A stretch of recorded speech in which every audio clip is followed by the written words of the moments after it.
Shalom Uvracha à tous. J'aimerais partager avec vous quelques réflexions sur les événements actuels, sur cette épidémie du coronavirus qui s'abat sur la planète. Et en réalité, si on s'y penche un petit peu plus, la question se trouve en nous, les réponses également.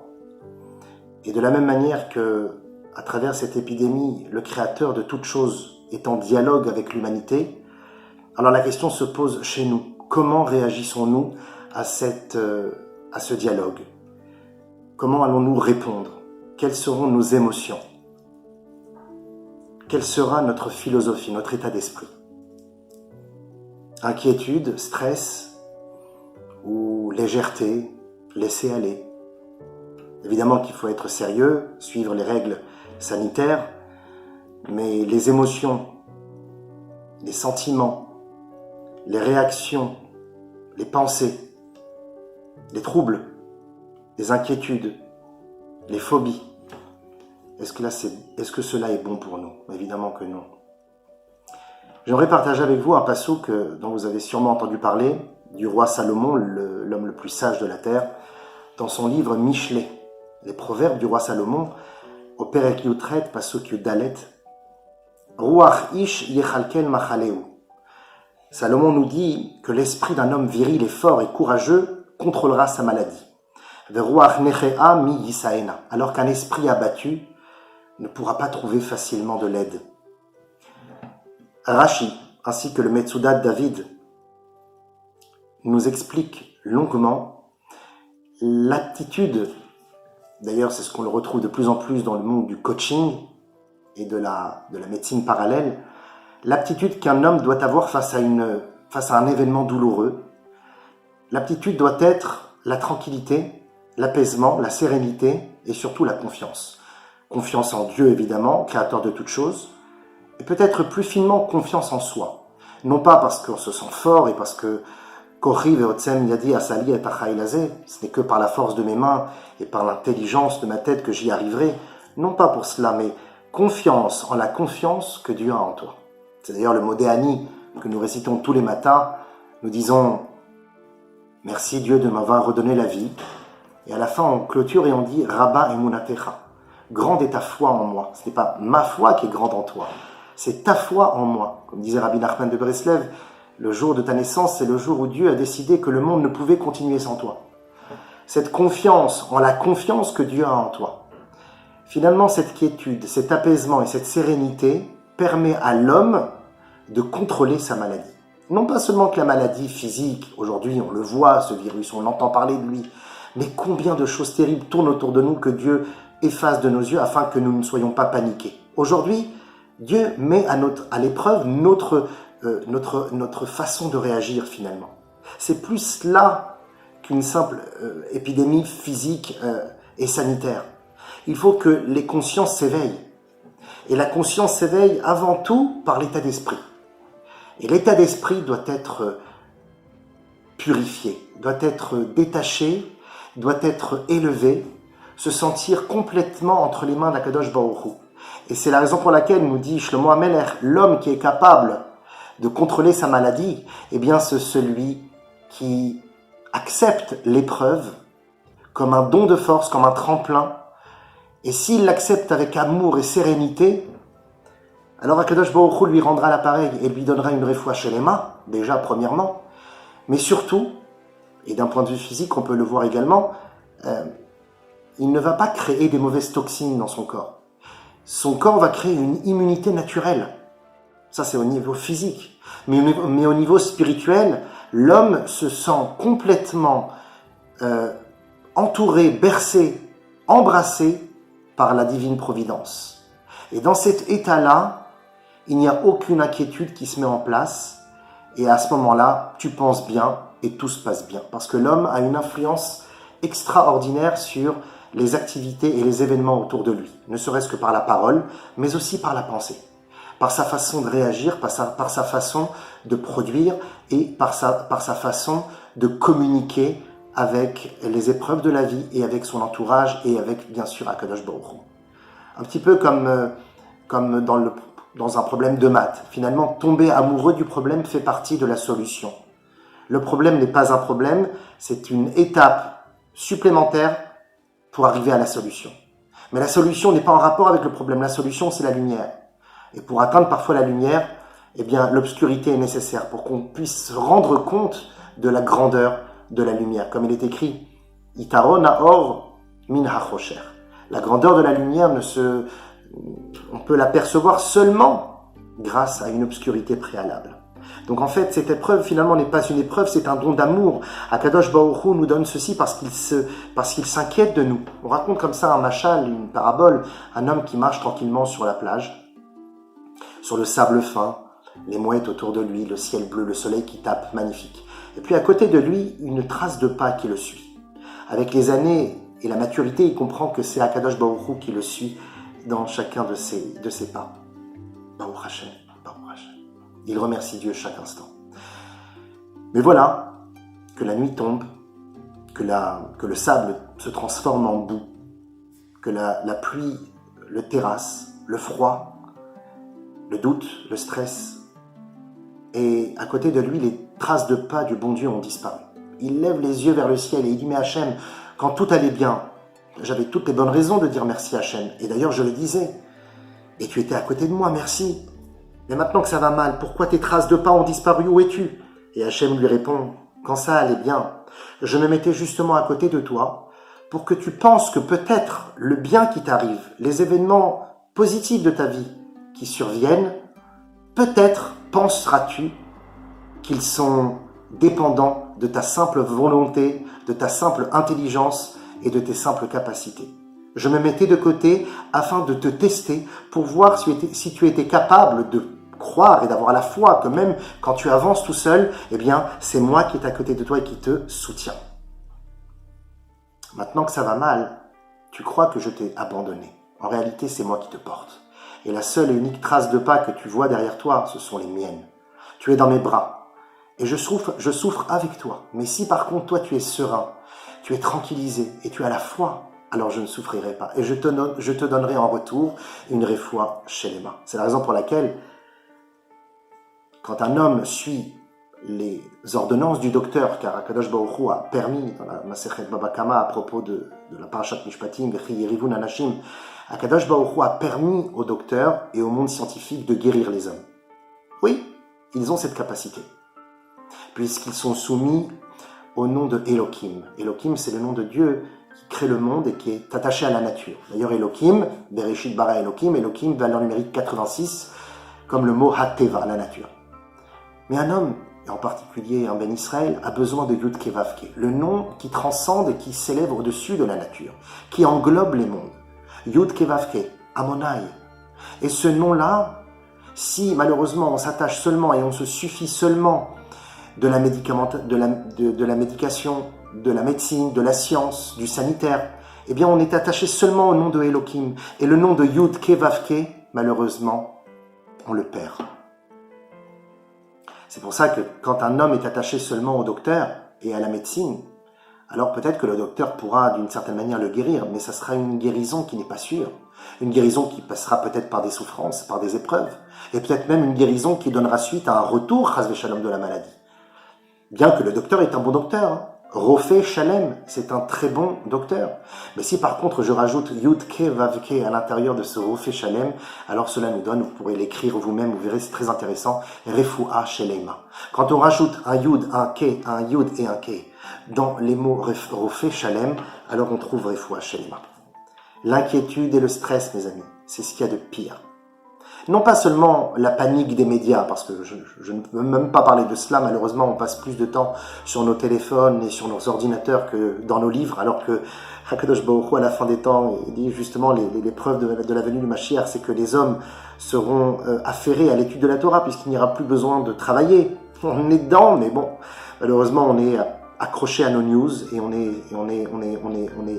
est absorbé par la panique avoisinante. Je ne parle même pas de cette forme de panique, je parle de cette inquiétude, un peu comme quand on regarde son enfant qui nous pose la question « Mais papa, ça va mal? On va mourir ?» Et que quand on lui répond, au lieu de lui répondre avec une sérénité parfaite, on va lui dire « Mais non mon fils, ne t'inquiète pas, tout ira bien, mais à l'intérieur notre cœur bat, notre cœur est meurtri. » fait, finalement, tout se trouve dans la tête et dans le cœur.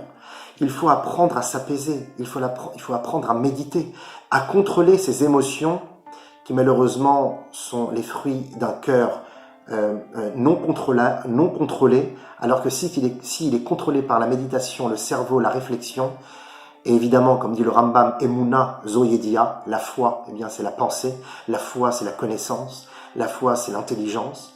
Alors à ce moment-là, on aura la capacité de contrôler ses émotions et de vivre une vie plus saine, une vie moins stressée, et de créer des bonnes enzymes, de ne pas créer des mauvaises toxines dans le sang, et de créer un système immunitaire beaucoup plus fort. Et d'un point de vue matériel, mais aussi d'un point de vue spirituel contre, évidemment, les mauvaises choses de ce monde, le Yetzirah, etc. Créer du positif. Eh bien, la pensée primaire, c'est que tout est pour le bien. Tout ce que Akadosh Baruch Hu fait, c'est pour le bien. Et même si on n'est pas au niveau de Nahum Ish Gamzu qui disait que le mal, c'est le bien, soyons au moins au niveau essayons au moins d'être au niveau de son élève, Rabbi Akiva, qui disait que tout ce que Dieu fait, c'est pour le bien. Même si pour l'instant je vois de la douleur, de la souffrance, des épreuves, il y a une finalité positive à cela. Et même si je ne le vois pas tout de suite, je le verrai peut-être dans 5 minutes ou dans 5 ans. Ou peut-être jamais. Mais il y a du bien qui en ressortira. Je ne suis qu'un petit maillon de cette humanité. Et je ne comprends pas tout. Je suis loin de l'intelligence divine et de ses calculs divins et de la manière comment il régit le monde. C'est tout à fait la différence entre la confiance et la foi. Bitachon et Emouna. Emouna, c'est une foi en un Dieu créateur qui contrôle le monde. Alors que le bitachon, aniboter ba'Hashem, c'est de faire confiance non seulement à la force de la création, à la force de la lumière, de la créativité d'Akadosh Baruch Hu dans ce monde, mais même faire confiance aux aléas de la vie, aux épreuves qu'il met sur notre chemin, aux embûches qu'il sème sur notre route. La confiance, c'est d'accepter et d'aimer Akadosh Baruch Hu et de lui dire merci Hachem, aussi bien pour le bonheur que pour l'inverse, pour l'instant, à nos yeux, du bonheur. Alors évidemment, très important mes chers amis, ne tombons pas dans la facilité de donner des dates, de donner des signes, de sortir des livres des prophètes et de rattacher ces événements à d'autres de l'histoire qui souvent sont pas forcément très bien faits et très bien dits, mais même pour ceux qui sont intéressants. D'abord, il est écrit dans la Gemara que Mechashve Kitzim Tipach Rucham, se mettre le doigt dans l'œil ceux qui calculent un peu trop les dates. Mais mis à part cela, justement, quand on est dans cet état de comprendre pourquoi Dieu nous fait cela, il y a forcément un lien avec une paracha ou un avis ou essayer de calculer quoi que ce soit, on est encore une fois dans l'inquiétude. On ne se laisse pas bercer par justement l'incertitude. Ne soyons pas des prophètes du dimanche. N'essayons pas de trouver des tenants et des aboutissants. Arrêtons de tergiverser. Laissons-nous bercer par Akadosh Baruch Hu. Géoula ou pas Géoula, Mashiach ou pas Mashiach. On est entre ses mains. Lavons-nous les mains, mais n'oublions pas dans quelles mains nous nous trouvons, nous dit Rav Mos. C'est ça qui est extraordinaire.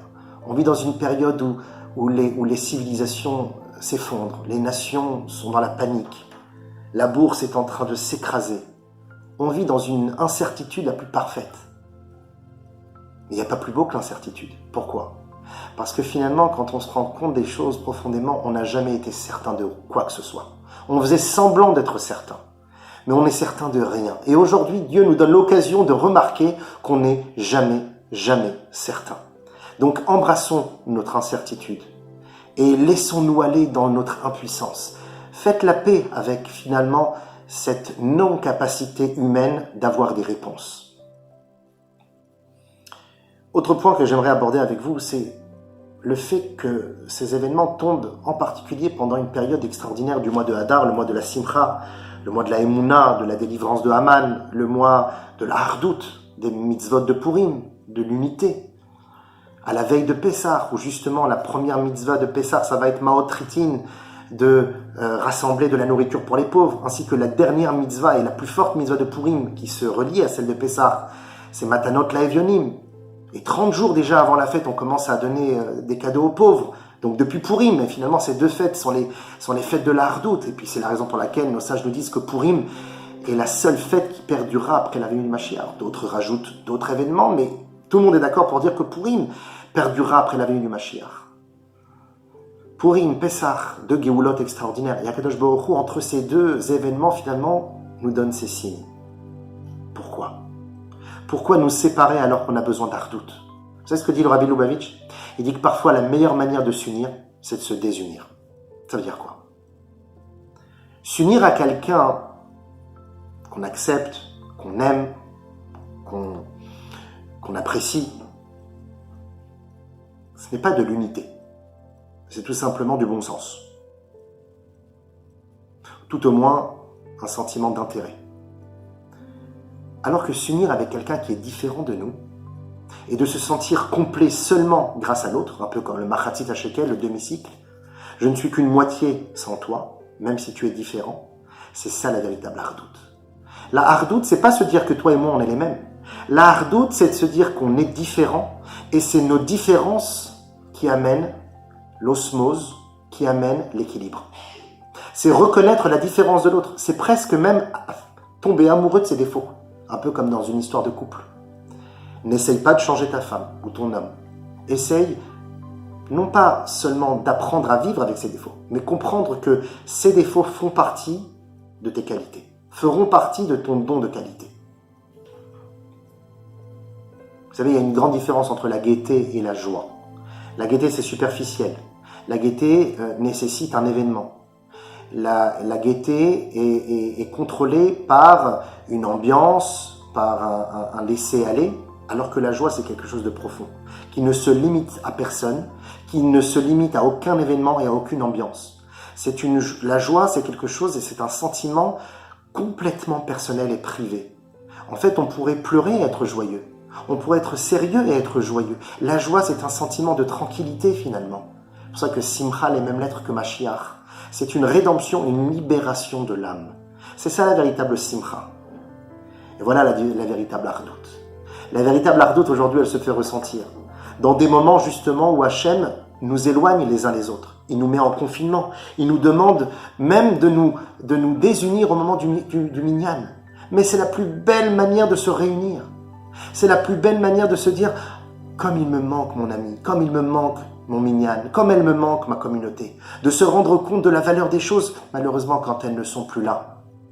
Cette Hardout finalement va se réveiller à travers une désunion pour encore mieux se réunir après. Comme dans un couple, encore une fois, dans la période du couple de Nida, de se désunir afin de mieux se réunir.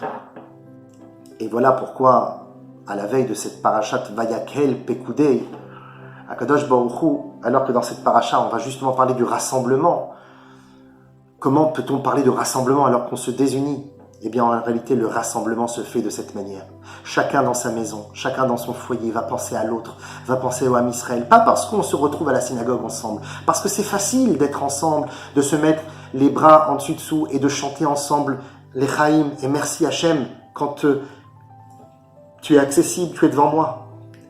Quand je peux encore te voir, loin des yeux, loin du cœur. Non, loin des yeux, le cœur est présent. Bien qu'on n'ait pas forcément connecté physiquement, vient se mettre en place ici une connexion bien plus élevée, bien plus forte, bien plus éternelle, la connexion de l'âme. En fermant les yeux, on peut se retrouver là où on veut. En pensant à un autre juif quand on est à la table de Shabbat et qu'on va dire les Chaim en son nom pour le Ham Israël et qu'on va aimer les autres même s'ils sont loin, c'est d'épouser leurs différences, c'est d'épouser leur éloignement. C'est d'accepter finalement que l'autre, je l'aime même s'il est loin, même s'il n'est pas comme moi. Cette période, c'est aussi l'occasion de se retrouver, mes chers amis, de se retrouver avec sa femme, d'avoir plus de temps pour discuter, sans forcément trouver des moyens pour combler le vide, par un restaurant, par un cinéma, par quelque chose. On sort, on va avec des amis. Là, on se retrouve que toi et moi, et on va essayer de découvrir des choses qu'on a oubliées. Évidemment, avec l'éducation de nos enfants. C'est plus que de l'éducation, finalement, c'est de vivre avec eux. C'est pas seulement que de suivre les ordonnances des différents professeurs qui nous bombardent dans les téléphones portables de leurs devoirs. Non, c'est bien plus que cela. C'est de se réunifier, de se retrouver en eux, et eux en nous, de comprendre parfois les erreurs qu'on a pu commettre, de les réajuster, revenir à l'essentiel, mettre à la poubelle l'accessoire et le superficiel. J'ai lu, je ne sais pas si c'est un article réel ou si c'est une farce, mais j'ai lu qu'en Chine, puisqu'ils sont bientôt à la veille d'endiguer le virus, j'ai lu qu'en Chine, puisqu'ils sont restés très longtemps confinés ensemble, les Chinois maintenant commencent à sortir de chez eux, ils ont la permission de sortir du confinement petit à petit, et il y a un effet de masse dans les mairies pour faire des demandes de divorce, parce qu'ils sont restés trop longtemps ensemble. Mais c'est terrible. Bon, peu importe si c'est vrai ou pas cette histoire, il y a tellement de fake news, mais même si c'est faux, remarquons où se trouve l'état d'esprit des gens. Ouh là là, je suis trop resté avec eux, j'en peux plus, je vais craquer, il faut que je sorte, il faut que je passe à autre chose. On n'arrête pas d'essayer de vivre à l'extérieur de nous-mêmes. On n'arrête pas d'être les ministres des Affaires étrangères. On n'arrête pas d'essayer de trouver des réponses à l'extérieur. Je dirais même plus, de trouver des réponses à des questions qui ne sont pas les nôtres. Aujourd'hui, on a l'occasion de se retrouver avec nous-mêmes et de faire face à non pas des questions, mais à des questionnements existentiels. Qui suis-je? Qui est l'autre? Réhabiliter des sentiments et des émotions qu'on avait déjà oubliés depuis longtemps. Au contraire, c'est la plus belle manière aujourd'hui de réaffirmer notre amour, notre liaison, notre intimité, notre force de fidélité. Surtout avec le ménage de Pessah qui arrive, messieurs, retroussez les manches. Un autre point que j'aimerais aborder avec vous, vous savez, dans ma communauté, tous les gens de la communauté, puisqu'on a pris la décision de fermer la synagogue, ainsi que pour Shabbat, c'est une dure décision, n'est-ce pas? Eh bien, après mûre réflexion, on ne devrait pas dire que c'est une dure décision. Non, ce n'est pas dur. Si on dit que c'est dur, ça veut dire qu'on n'est pas encore bercé par les mains de Dieu. C'est vrai qu'on ne peut pas faire minyan, mais le fait de rester chez soi à la maison, c'est justement ça le minyan.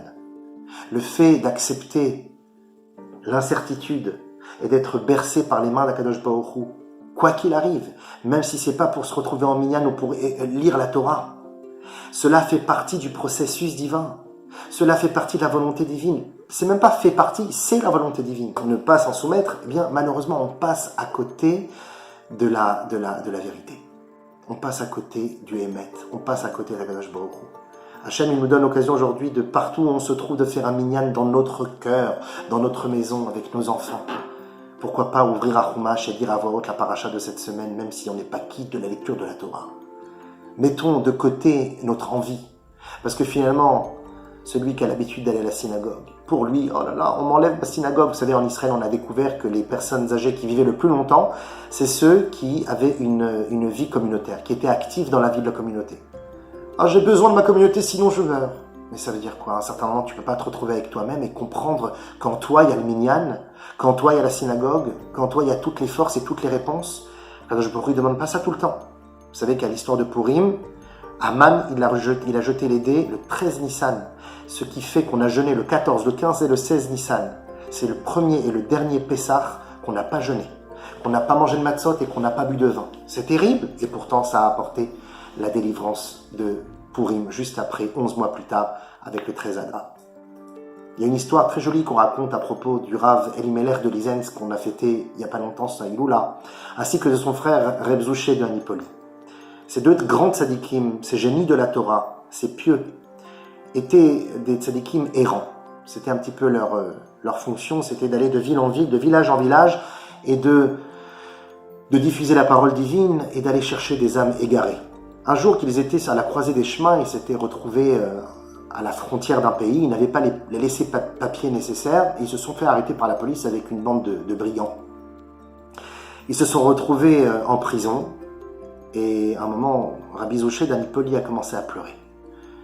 Et il pleurait amèrement. Et Rabbi Elimelech, son frère, lui demande « Mais pourquoi pleures-tu, mon frère ?»« Je pleure parce que le moment de Mincha est arrivé, et qu'à côté de nous se trouve un pot de chambre, rempli d'excréments, et je ne peux pas prier devant, et j'ai trop de peine, j'aurais voulu prier Hachem. » Sentiment extraordinaire, n'est-ce pas? Le sentiment que tout homme a aujourd'hui avec le manque de minyan qu'on aura ce Shabbat. C'est ce qu'il lui a répondu Rabbi Elimelech, son frère.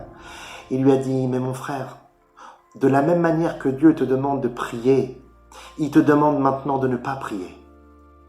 Parce que tu es devant ce pot de chambre. Et tu fais exactement la même volonté d'Akadosh Baruch Hu à ce moment-là, voire même plus. Pourquoi? Parce que quand tu fais la volonté de Dieu en temps normal, tu le fais aussi un peu pour toi.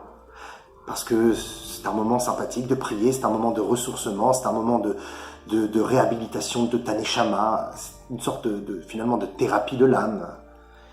Mais là par contre, quand il te demande de ne pas prier, tu n'existes plus du tout. Vous savez, il y a marqué à propos de l'étude qu'une personne qui révise que 100 fois, il se peut qu'il oublie son étude. Pas forcément 100 fois, c'est-à-dire un nombre de fois conséquent.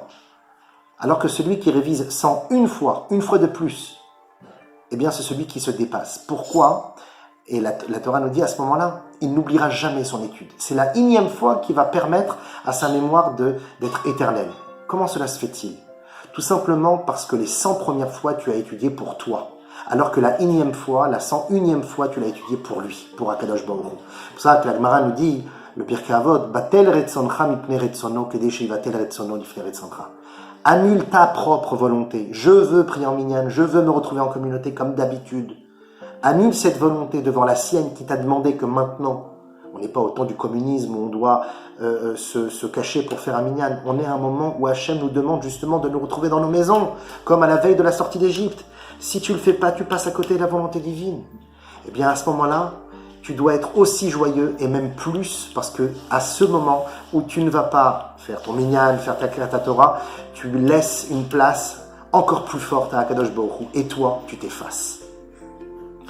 Pour terminer, mes chers amis, on est un Shabbat très spécial. On est un Shabbat qui va bénir le mois de Nissan. Vous savez que le mois de Tishri, c'est le premier mois de l'année dans le calendrier, alors que le mois de Nissan, c'est le premier mois de la Torah. HaChodesh Hazeh Yelachem, c'est la tête des mois. Rosh Chodashim, c'est la tête des mois. Et d'ailleurs, ce Shabbat de Parashat Vayekel, on l'appelle Shabbat HaChodesh. Et d'ailleurs, dans cette paracha de HaChodesh, c'est là où on va parler de la naissance de la lune, afin de calculer les mois et de bénir le mois. Et vous savez que quand vient le mois de Tishri, juste avant Rosh Hashanah, eh bien, on ne bénit pas le mois de Tishri. Tous les mois de l'année, on les bénit. On fait une certaine Misha Asanissim Lavotenu, cette bénédiction du mois à la synagogue, alors que le mois de Tishri, on ne le bénit pas, parce qu'on dit que c'est Dieu lui-même qui le bénit. Eh bien, ce Shabbat, les Juifs du monde entier ne pourront pas aller au Minyan, ne pourront pas bénir le mois en communauté. Nous sommes à la veille du premier mois de l'année, le mois de Nissan, le mois de l'année juive par excellence, le mois de la libération, le mois où Akadosh Baruch Hu a révélé notre Neshama à toutes les nations du monde et nous a donné ensuite la Torah. En ce mois-là de Nissan, Akadosh Baruch Hu, eh bien, c'est lui-même qui va nous bénir. C'est lui qui va bénir ce mois et qui va nous donner la force, non seulement de sortir Mina Metzar et la Mercha, de l'étroitesse à la largesse, souhaitons-le nous bien sûr, mais plus que cela, afin qu'il nous bénisse de sortir de notre étroitesse personnelle, de notre Mitzraïm intérieur, afin de dévoiler une émouna, une foi, de me laisser aller entre ses bras, de ne plus me poser de questions et de me dire que Akol Letova, qui Akol Bidei Hashem, tout est entre les mains de Kadosh Baruch Hu. Akol Bidei Shamayim, Akol Betor Yadayim Shel Hashem. Alors qu'Akadosh Baruch Hu nous bénisse tous de passer un très bon Shabbat, tous ensemble en famille, et que avant même l'entrée de ce Shabbat, nous puissions être à Yerushalayim reconstruite, tous ensemble, à manger le Korban Pesach et à danser avec Moshe Rabbeinu et tous les tzadikim. Kol Tov, à bientôt.